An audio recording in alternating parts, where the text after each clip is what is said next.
প্রায় মানুষ এটা বলে থাকে যে ধান বা চাউল দিয়ে ফিতরা দিলে আদায় হবে কিনা।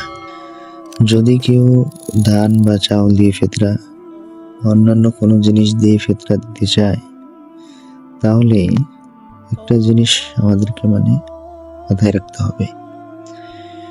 সেটা হলো যে আমরা যদি ধান বা চাউল দিতে চাই, তাহলে 1 কেজি 633 গ্রাম গম বা আটার দাম যত, ওই মূল্য হিসাবে আমাকে চাউল বা ধান দিতে হবে। নয়তোবা জব, খেজুর বা কিশমিশ এগুলোর 3 কেজি 266 গ্রামের যে মূল্য, ওই মূল্য পরিমাণে আপনাকে ধান দিতে হবে।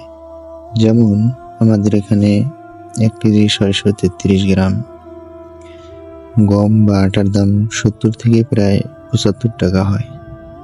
তো এখন যদি আপনি ধান বা চাউল দিতে চান, তাহলে 70 টাকা বা 75 টাকা দিয়ে কতটুক ধান আসে বা কতটুক চাউল আসে, ওই হিসাবে আপনাকে দিতে হবে। এরকমই যদি জব, খেজুর বা কিশমিশ এই হিসাবে দিতে চান, তাহলে 3 কেজি 266 গ্রাম খেজুরের দাম যত, ওই মূল্য হিসাবে আপনাকে ধান বা চাউল দিতে হবে।